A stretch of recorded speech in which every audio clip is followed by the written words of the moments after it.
Hello, I'm Mike Ryan. I'm the Chief Networking Officer at PIMS, and welcome to our second season of Minutes with Mike.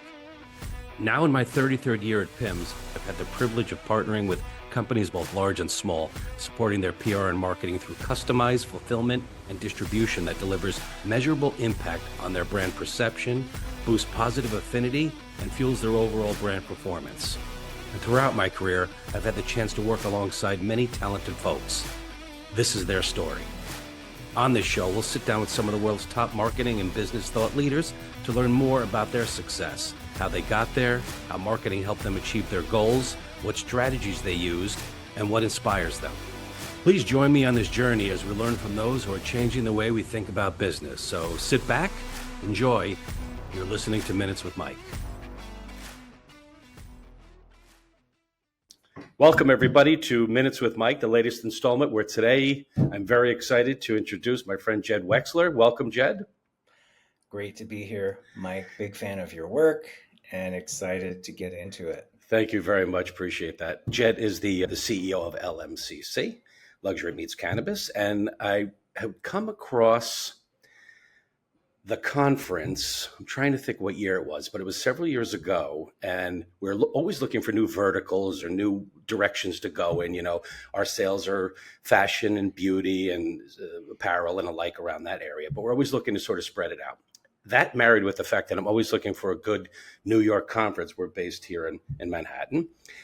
And somebody said to me, did you ever go to this LMCC conference? It's downtown a little bit. And I said to myself, what? That rings familiar. I think I had seen it, but I never went. Anyway, I went, and it was wonderful, right? To me, it was an exploration into almost like a new world, right? Getting in there, sort of rolling up our sleeves and getting to know these new brands and what they're bringing to the table. You know, nothing's wrong with, of course, the brands we work with already, but it gave us a chance. And the team at PIMS came along to give us a chance to kind of find out what another part of the world is working on. So tell us a little bit about your background, Jed, where you started from and how you got into the whole thing and how LMCC started. Yeah, I mean, to take it a little way back, I started my career as a fashion editor in Los Angeles. And one of the things I started to cover was this emerging independent clothing, fashion, global streetwear scene. It was skate, surf, street, hip hop, and they didn't have a venue. And I was like, wait a minute, I'm covering these guys. And it was really bubbling up. And there was so much passion, so much creativity, and there was so much buzz around it. So I left the magazine and started a global streetwear, elevated high-end street, everything you could think of from around the world, and curating these brands together. And with music and fashion, this is early aughts, late 90s, and it was on the heels of the independent, really the first independent fashion clothing movement, and it popped. And it was fascinating. And then a couple years later, we were acquired by this huge trade show group, and it became streetwear. It became like this massive global category based on this small group of passionate visionaries. We'll call it. It was in the tipping point era. And so all that to say, I got into, from that point, into luxury B2B retail events and working for trade shows and having an agency that worked very closely with the huge trade show and conference groups all across retail and brand strategy, brand planning on the brand side. And as I was walking through these shows, you'd see 50,000 people would attend, 100,000, you'd see one cannabis brand, or you'd see one CBD skincare So brand true. tucked in the corner, beautifully branded.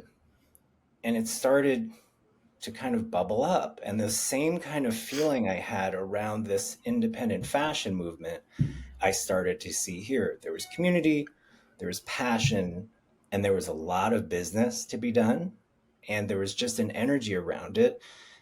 And it really felt and feels the same. Like it felt like this, another once in a generation moment, Right. cultural moment business moment, whatever you want to call it. And these guys didn't have a venue.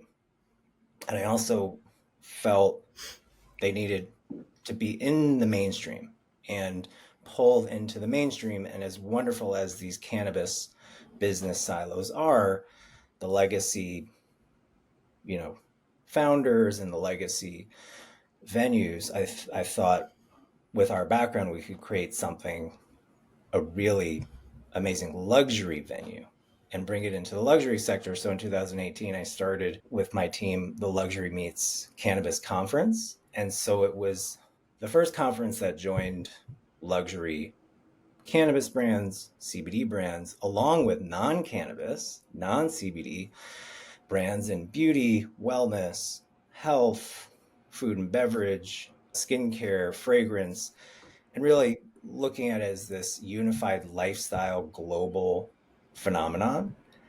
And that was in 2018, and that popped.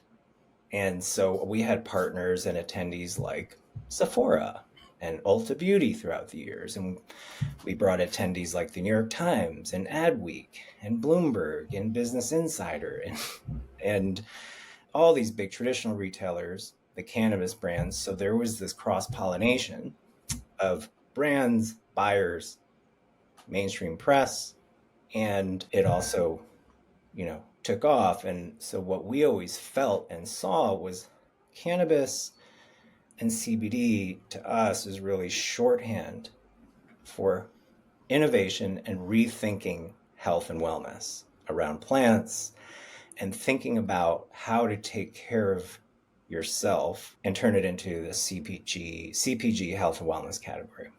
And flash forward to today, 5 years later, we have a podcast and we're working on more events, and it's people, the stigma has slowly washed away. Yeah, that was Notwithstanding, that's a long-winded, but and here we are, and it's another multi-generational opportunity and a global retail and consumer phenomenon. the next question was, to me, you're absolutely killing it because, even in the few years that I've been in attendance, I've just seen it grow.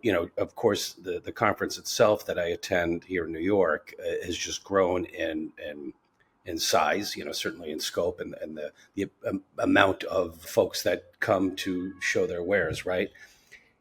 It takes real guts to marry these two worlds, right? Like the luxury and cannabis, like whoever would have thought like these two parts can screw together, right? Like, because when I first heard of it too, and we were looking into it, I'm like, how's that going to work? But you're right. When you say like, I think the luxury folks were looking for something like this to kind of tie in with.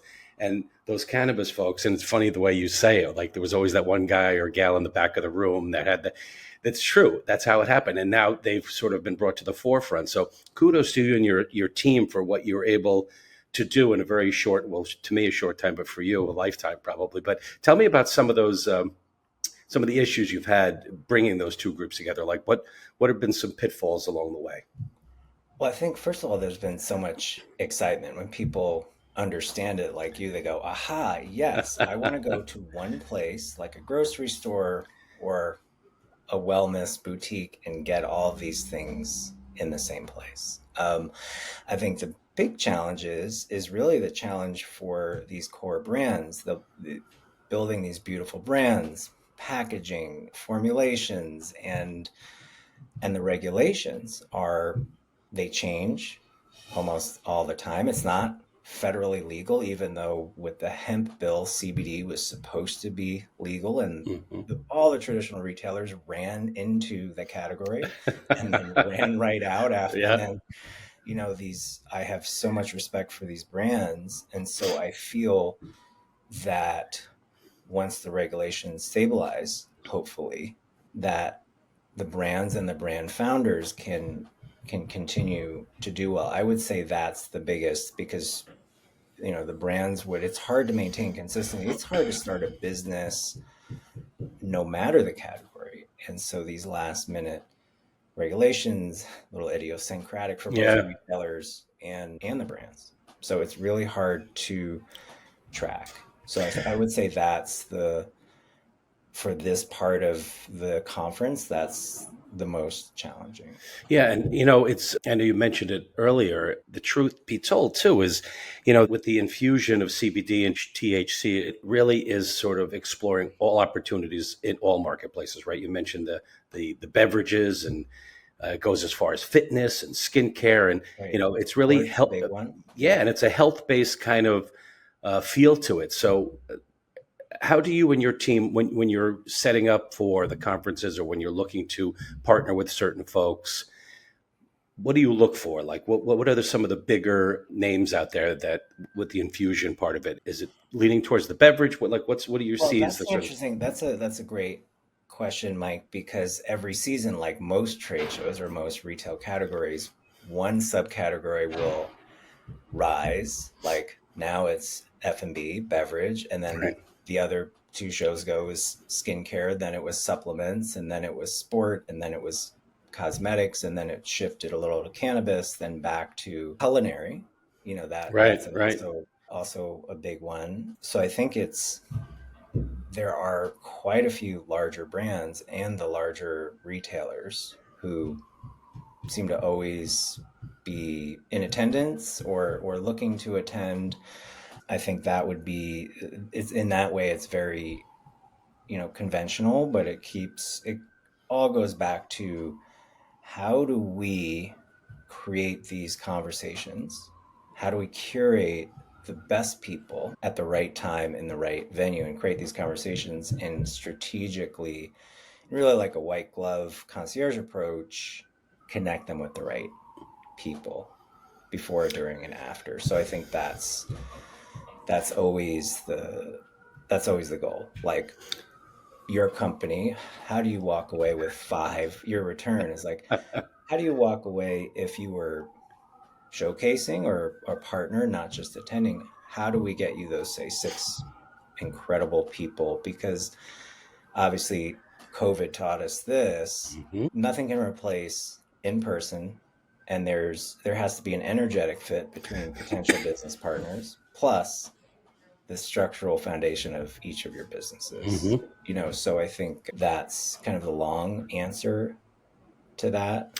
So On my end of things, I heard Bill Belichick used a quote when he was talking about the New York Jets last week, where he said it was ready, fire, aim, right? And that's kind of what I think about, because we've had at PIMS, as you know, we do fulfillment and distribution and this right. sort of white glove Yeah. fulfillment, right? And we partner with companies that are looking to send these packages out to influencers, and they look to us for regulatory questions, right? And on our end, I'm sure it's on your end too. There's so many, you know, ebbs and flows when it comes to that. And New York does it differently than New Jersey, and Connecticut does it different than California. How do you keep up with that? Like, how does your business sort of, in a world where it's everybody's kind of tossed this up in the air and they're waiting for the chips to fall, like, how do you deal with that sort of stuff? Well, each season, we look at our attendees and who can our participants and partners, who do they want to do business with, and who can do business with them? For cannabis retail in New York was legal. It was mostly independent wellness boutiques. It was traditional retailers like Bloomingdale's and Kith and the Vitamin Shop, really. And then for those cannabis forward brands, it was really a productive marketing and press exercise. And then when New York retail became legal, our team invited that attendee stream, all the dispensaries that could legally review these products. And then the previous show, we did that, but also looked into potential hotel, hospitality, and spa partners in addition to our large traditional retail. So those two streams, in addition to we'll call it our retention attendee base, we just reached out to those folks and built those relationships. So it's really like who can do business, who's excited about this category, Hmm. who can do it with, I guess, impunity, legally speaking. Right, right. In the last show, and continues to be, guest experiences are less pinned to certain things, and so that's we're always thinking like how do we fill this, not from a numbers, but how do we enrich this event? There's always a new category of buyers, partners, and that's what's to me the most fascinating and exciting part of this combined. I know the influencer world is dying to get involved with this type of reveals, right? That they would like nothing more than to post all day long on TikTok or Yeah, LinkedIn, whatever. All these good opportunities and possibilities. How do you feel the media has dealt with this? Do you think it's favorable, not favorable, or is it like what you said earlier, where it kind of seasonally ebbs and flows? it depends on the publication. There are some mainstream publications that treat it very seriously. They track the numbers, they track the data, and they realize the consumer wants this and retailers want this, not everyone, and they really respect it. And these are traditional media outlets. And then there's other media outlets, when given a chance for certain clickbait, and I mean really established mainstream media outlets Yep. that Yep. will always come at it framing it as a problem, framing it as an issue, framing it as, oh, a child ate a gummy or used some CBD cream in some small town somewhere in the world. Right. Right. And I think that is irresponsible journalism, although there are both viewpoints, but there's a certain, I think, increasing seriousness about covering this category, especially as it enters into the global mainstream as luxury, as a finer craft item, like a craft beer or a Hmm. craft beauty item or a luxury item that you want to know. Like what we curate at our conferences and our events is who is the founder, what are the material, like what is the formulations. I do see, both things. Some media is, they do their homework and some don't because they want that quick viral Yeah. hit. Of course. So, and it's changing though. So The buzzword for some time now has been sustainability too. yeah. Like in my world, that comes in two forms, right? So the brands that we work with want to fulfill a promise to the consumers and to their stockholders that they are going to, over X amount of years, decrease the amount of packaging. They're going to get away from plastics and things that don't break down and use more recycled items, or better yet, take packages and tubes and containers that could be refilled and cleaned and refilled again. How does that connect with your end? And the reason I ask is because somebody not too long ago, one of the services we offer are custom packages, right? We build these and create and engineer and strategize to create these packages that sends out this wonderful white glove send out. And they were interested in creating it using hemp.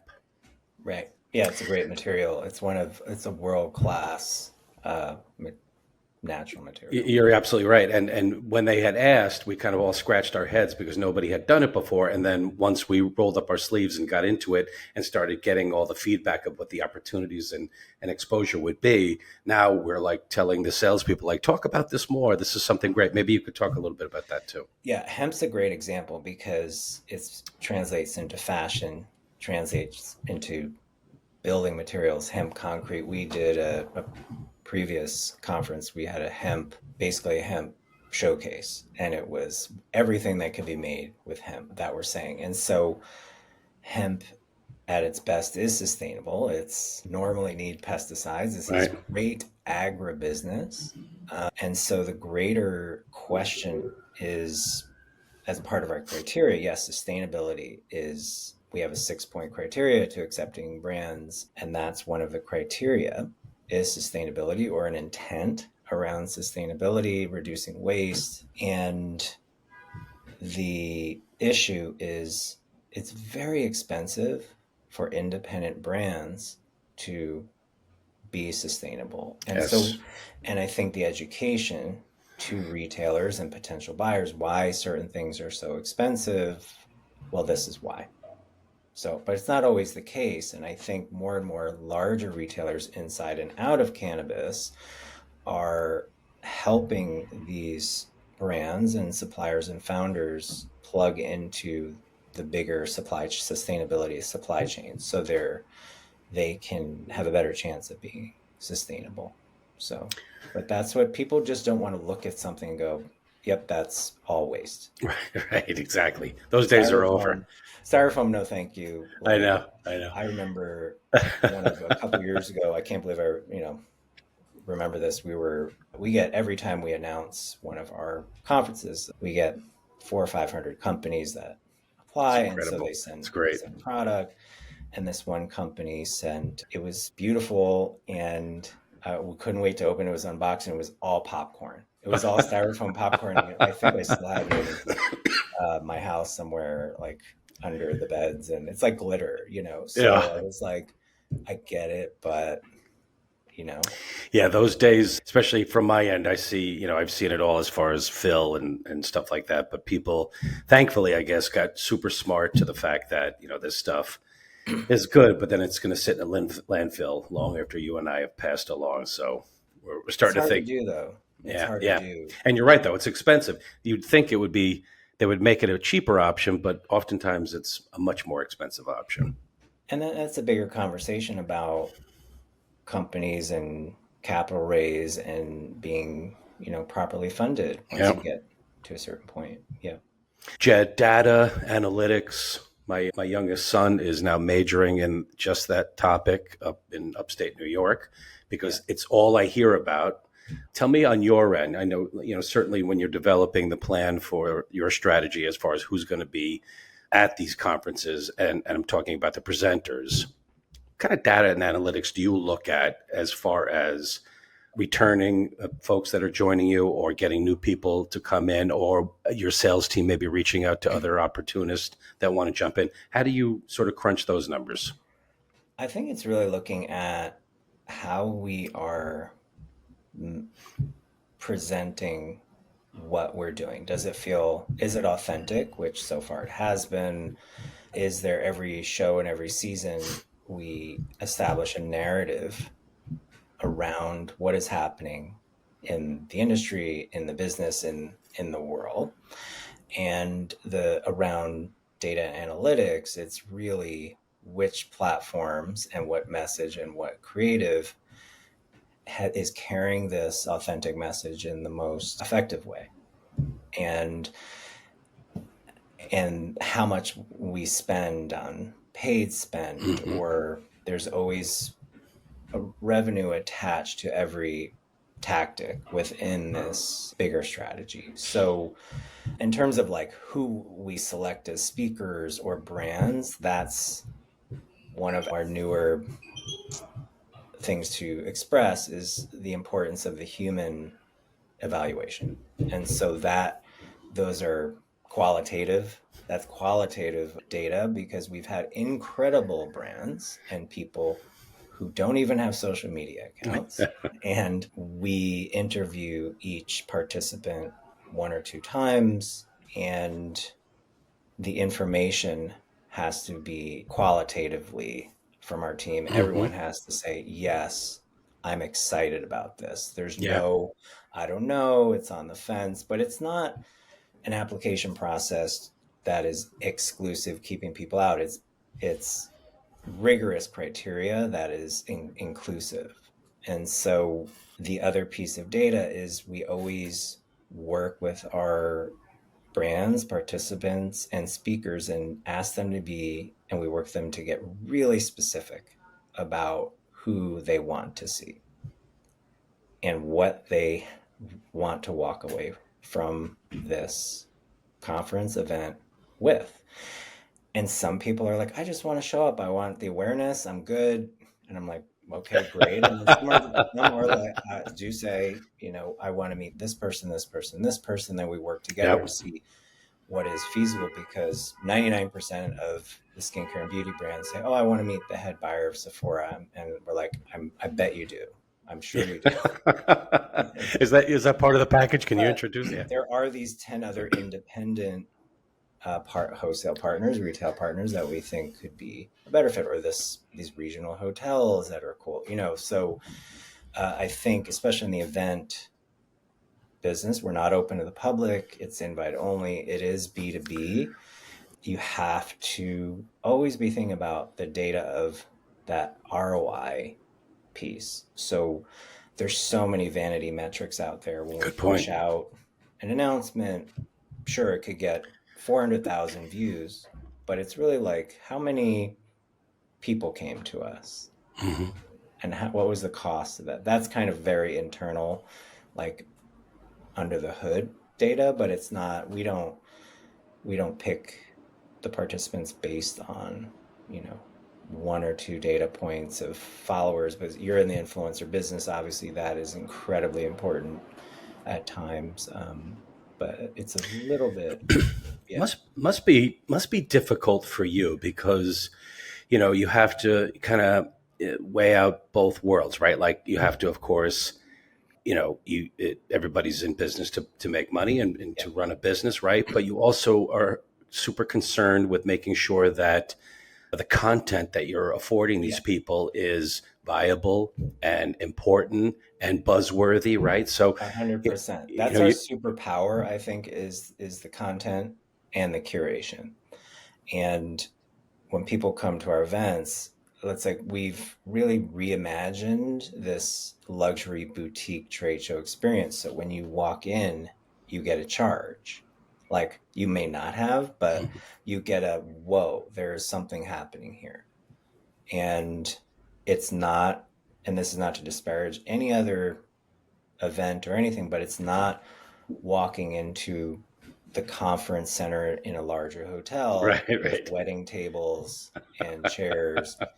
It's not a turnkey event. This is a creative exercise that generates business and connections for our attendees and a ton of amazing content. My mind is blown listening to these people talk. Like, and I oversee the programming and speakers, and I'm always just feverishly writing notes and just the content and the information and the genuineness of the people speaking, keynoting is incredible.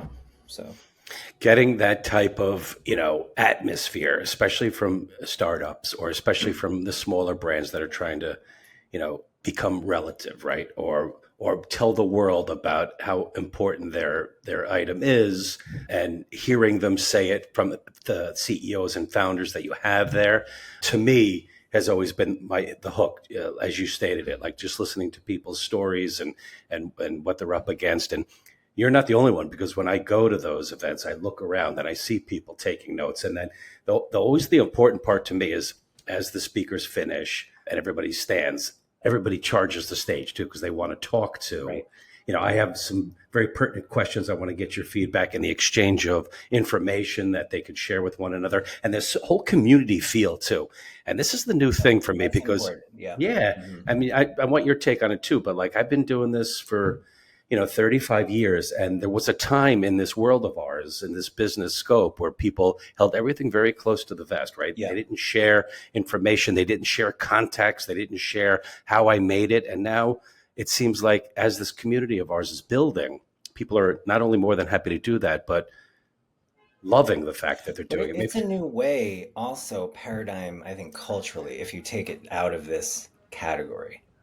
Right, right. Despite everything that's going on, underneath that surface is, I think, more and more people looking at health and wellness and what that means to connecting with other people on a real level is better for my health. Yeah, It just yeah. is. And to go back to the data, I mean, there are things you should always measure, can and should always measure, and there are things you just will never be able to measure, but you feel. We've had a couple of speakers, and they just both happen to be closing keynotes at different shows where when they were done, people were Yeah, yeah, crying, and not in it wasn't a sad cry. It was yeah. a it was, you are saying exactly, and this is a business, and there's something like if someone walks away with that, and if that's part of your ROI recipe along with data. Oh, and I also met this person. I placed an order Yep, with this person. Like yep. that's a really great mix. And it's not purely, it can't be, and it isn't just purely transactional. It's like companies don't want it, founders don't want Yep. it. Yep. There has to be more to that. So, You, Jed, you have a podcast. yeah. In no way are we, contradicting you. We travel No, I on. mean, we just said the more the merrier. That's right. Yeah. That's right. I want you to tell me about it. Of course, while I was doing my homework on you, I listened to the latest version of that podcast, and I was absolutely infatuated with it. And what turned out, I was like, you know what? I'll just turn it on in the background, do some work. I ended up like spinning around and just super uber focusing and taking notes on it. So tell me about the podcast. No, I appreciate it. It's a baby, and we started as an extension of the conference, but looking at more of like a 35,000-foot Yeah, global view, where we talk to C-suite business leaders across and get their personal stories about how they do what they do in chasing excellence across health and wellness, beauty, hospitality, design, advertising, and cannabis. So we're presupposing that cannabis-based wellness is already incorporated into your life, but is not the only thing you're leading with. So it's part of this bigger picture. So we've had the CEO of Adweek, we've had the head of health and wellness at some massive retailers, we've had top cannabis boutiques, we've had editors from Food and Wine and Bon Appetit, and starting in later this month, depending on when this airs, we'll have our first quote celebrity guest who's very big in wellness. I'm actually personally very inspired by it, and we just great. wrapped that. So it's starting to percolate. Why can't this all be together? And then we'll have a episode about the London markets and Japan wellness, and it just is like, it's a rich. And the episode I think you might be talking about is the beverage superstars. Yeah, So yeah, that was it's all great. about non-alcoholic and some THC bevs, and so how are we looking at this business meets wellness? A lot of great exposure on that from your guest too, with a lot of great insight of, how culture is changing, and of course that Yeah. all encompassing regulatory that everybody talks about. But the time flew by as I was listening to it. It was just one great conversation after another. And to go back to something you said, I think it was like luxury branding and how brands work in this category, and it kind of touches on what you do, this packaging. And I think what started to happen was this impeccable, beautiful packaging that generated this trust. And so when people started to see that this more mainstream, multi-generational audience, that's the kind of the first thing they went for it. Yeah, yeah. And so I really, love what you're doing and how you put those tactile things together. So What advice would you give somebody who's getting into this sort of luxury cannabis space? Like, if somebody wanted to, if they're a company of one, they're just starting out, they're listening to this, and they're that's like, a I really great want to be a part of question. that. Sorry, Yeah, go ahead. that is a great question, and I think better answered by the hundreds, if not thousands, of brand owners in the space. I think it goes back to, are you really passionate about this brand that you're starting, regardless, or endeavor that you're starting? And do you have fire and do you have Yeah, commitment to do it? And are you able to always keep an eye on the numbers plus your art? Can your art meet the commerce? And I had a great guest on this previous podcast, Darnell Smith. He's the president and founder of Moon. It's a THC infused non-alcoholic cocktail brand. And he said, in order to start a company, especially in this space, you have to get used to uncertainty, and then also not get too far ahead on your skis. I love that quote by that's Darnell. awesome. That's He's like, awesome. we go slow, we have a margin, and we just slowly make our numbers. And there's a great report. There's a great B2B publication that I read called Beauty Independent. And they had a full report on how this one brand or several brands now are just working with independent retailers, because if you start to grow and one of those big retailers or big partners comes knocking, you really have to think about taking the excitement out of it. Like, is this going to put me out of business, or should I just, I made these relationships with hundreds of Right. incredible people who will, I can send my new product to, and they go, yeah, it sounds great, send it. And I think there's a graveyard of incredible brands that tried to, got orders from massive retailers or took massive investment Mhm. and no longer own their companies. And just, I think it's, from everything that I've seen, and ourselves included, it's just nice and easy, and just brick by brick, Well said. and taking those more relaxed actions, for your business and those personal relationships. I think when you find them in business, you just keep them Yeah. Well and said. build them and nurture them. So, and Agreed. again, I am not the expert. There's so many people just doing such great work with incredible CFOs, and I'm sure they can answer more. So give me some information on the conferences themselves. When's the next one? How do people get in touch with you if they're interested in the opportunity? Yes. So right now we're growing our podcast, and then we're going to take our podcast into our first in-person B2B event again in Love it. spring. Love it. In spring of 2025. And it'll be very, curated product discovery, C-suite connections.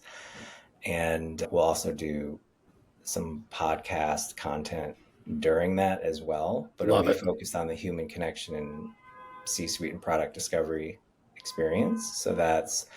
And people can get in touch and get on the wait list for both the event and podcast at lmccshow.com. And if you're so inclined, you can send us email at sponsor@lmccshow.com. And yeah, that's how you do it. Yeah, I found the episode on your LinkedIn profile. I went down and found it, and I clicked in that way. So you can always look at it that way. Jed Wexler, I'm going to give you the Minutes with Mike lightning round now. Be prepared. Oh, no.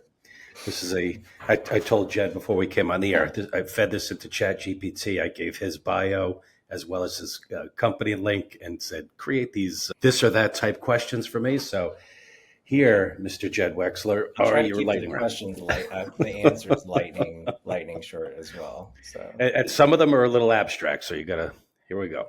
okay. Are you ready? I hope so. Recreational or medicinal? Both are both. Are you an early morning guy or a late night guy? Early morning. Now, yes. Virtual networking or in person? Both. I knew you were going to say that. Preferably classic luxury or modern luxury? I'm going to say both. Yeah. I think you're going to say price point. there might be a lot of bolts coming up. Ready? Yes. The podcast, do you prefer listening or hosting?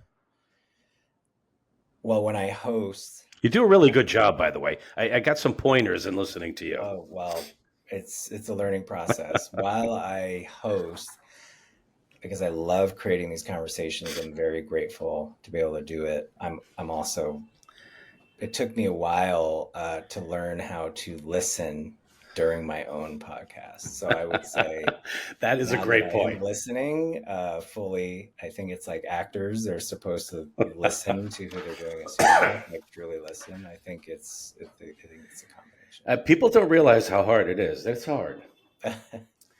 New York energy or West Coast vibes? Well, that's a great one. I grew up in New York City and went to Los Angeles for college and then spent a decade and a half there. So I'm kind of New York City born, but then Southern California bred. And then I moved back to the East Coast over a decade ago. So that's not a lightning answer. I just think there's so much. I'm putting you on the spot. You can only choose one. I can't choose. That's I would say, God, they're both so good. Yeah. Sorry, Mike. No problem. Couple more. Innovation, fast and disruptive or steady and sustainable? I personally like steady and sustainable, built on a really exciting new idea. What is your favorite mode of sending out information on social media? Is Instagram? Is it LinkedIn? Is it Twitter or X, I should say? I Is it would Facebook? say right now in this era, it's really LinkedIn, because there are fewer shadow bans for cannabis and some wellness, and it's a great clean audience.